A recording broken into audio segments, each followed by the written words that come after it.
For over 2 decades, Wes Hampton has been the voice that many turn to for peace, comfort, and inspiration. His smooth, soaring tenor became a staple of the Gaither Vocal Band, a sound that didn't just fill concert halls but found its way into homes, church pews, and hospital rooms across the world. But beyond the glimmering lights and polished harmonies, there exists a deeper, more fragile side to Wes, a story not about fame or musical perfection, but about what happens when the spotlight dims and real life sets in. Wes Hampton isn't just a gospel singer, he's a husband, a father, a man of faith who has endured storms silently, and in recent years, he's begun to open up about one of the most intimate, complicated, and sacred parts of his life, his marriage. For years, fans speculated about the rare appearances of his wife, Andrea. Why wasn't she in interviews? Why did Wes seem emotionally distant during certain seasons? Was there something he wasn't saying? At 47, Wes finally decided to speak with quiet bravery about the truth behind the silence, not because he owed it to the public, but because someone out there might be going through the same thing. His story isn't one of scandal or celebrity drama.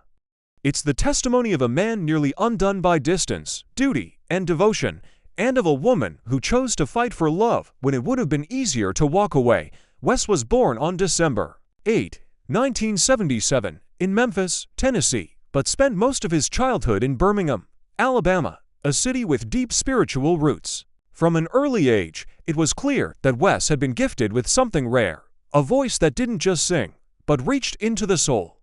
His mother recalled him humming harmonies in the backseat at age 3. By high school, he was known as the boy with the voice, leading in school plays, church choirs, and local events. But what separated Wes wasn't just vocal talent, it was the purpose behind it.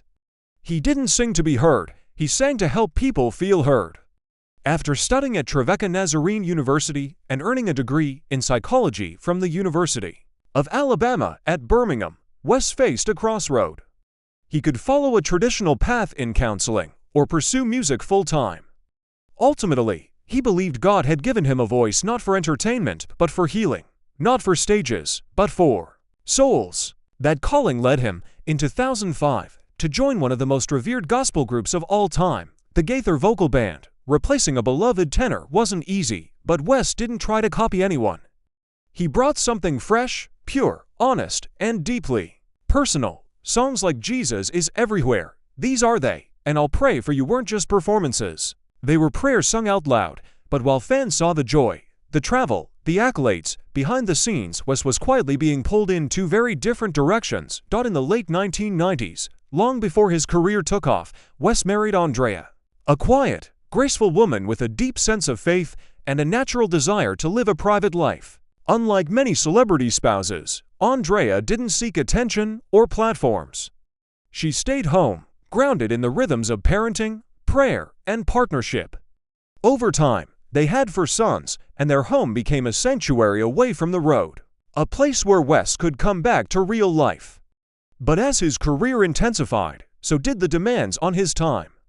Weeks on tour became months, birthdays were missed, school recitals, visits, teenage milestones, all slipped past him while he stood on stage, praising God, but aching inside.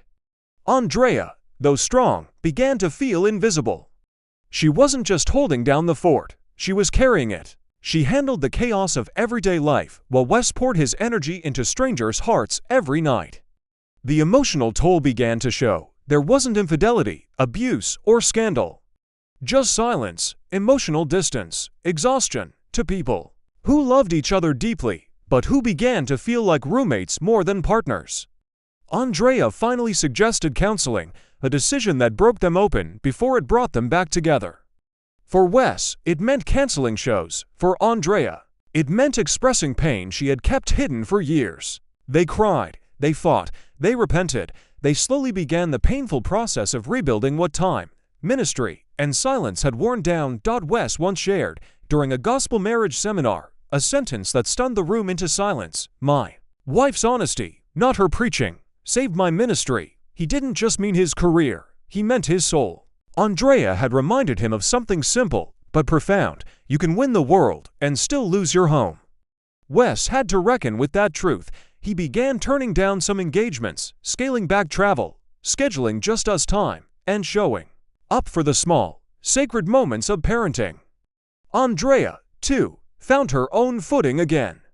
She returned to writing, joined a Bible study group, and re-established her identity outside of being the gospel singer's wife. Their healing wasn't a Hollywood ending. It was slow, awkward, real, but it was worth it.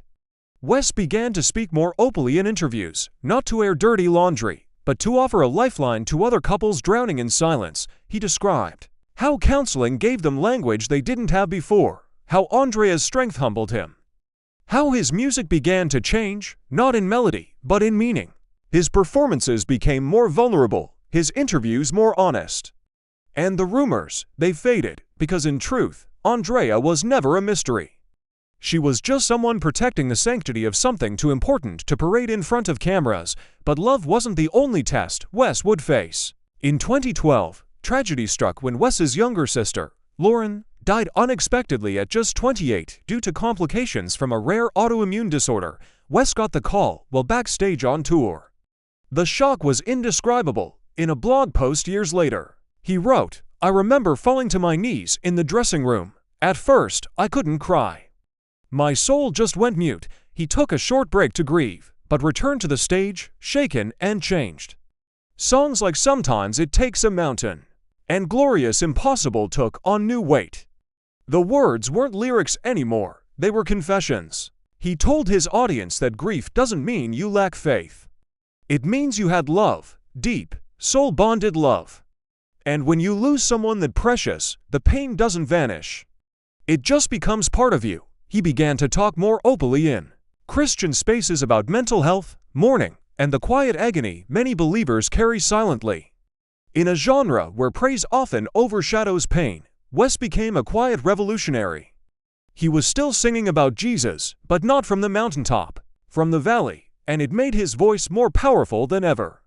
His faith didn't feel like a product.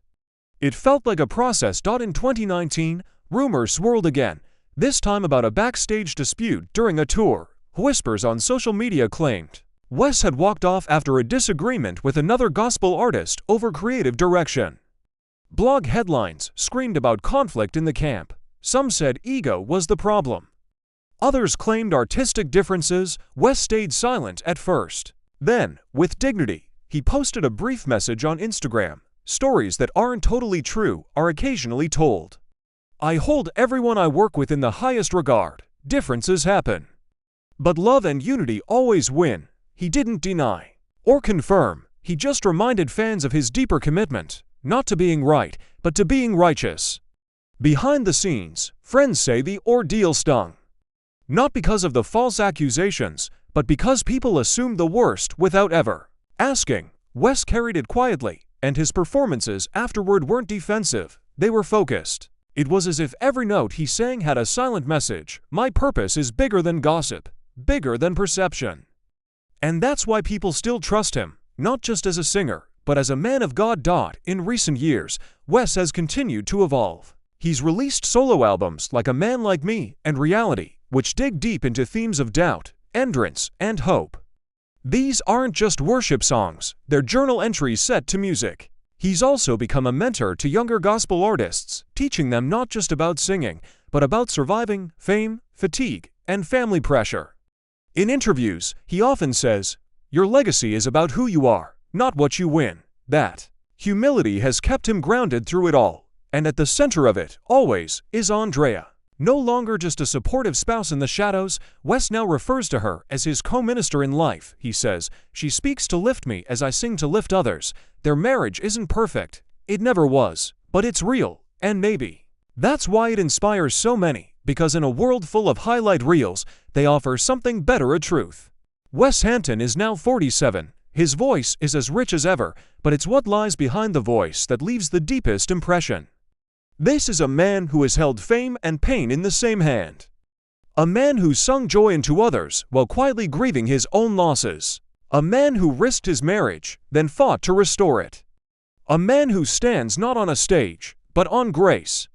He once said, "I don't want to just sing about Jesus, I want to live like him. How I listen, how I forgive, how I love." And that's exactly what he's done. His story isn't finished, but it's already a testimony. one that says faith won't always make life easy, but it will make it possible. And in that simple, sacred truth, Wes and Andrea's journey reminds us all that no marriage is beyond repair, no grief is beyond healing, and no voice, no matter how worn, is ever beyond redemption. This part of Wes and Andrea Hampton's journey gives us a raw and powerful look into what it truly means to stay, not just physically present, but emotionally rooted, in a relationship when the excitement fades, when fatigue settles into the quiet moments, and when the silence between two people grows louder than any applause from the crowd. There was no explosive scandal or tabloid-worthy breakup that pulled them apart. Like many couples, they simply began to drift slowly, invisibly under the weight of ministry, responsibility, and routine.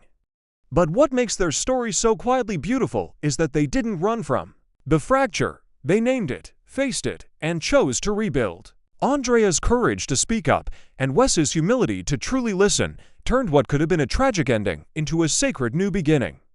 Their story teaches us something most Christian couples don't talk about enough, that strong relationships aren't defined by the absence of hardship, but by the effort people are willing to invest in healing through it. In Christian circles, we often talk about being used by God, as if it's always about speaking from pulpits or singing on stages.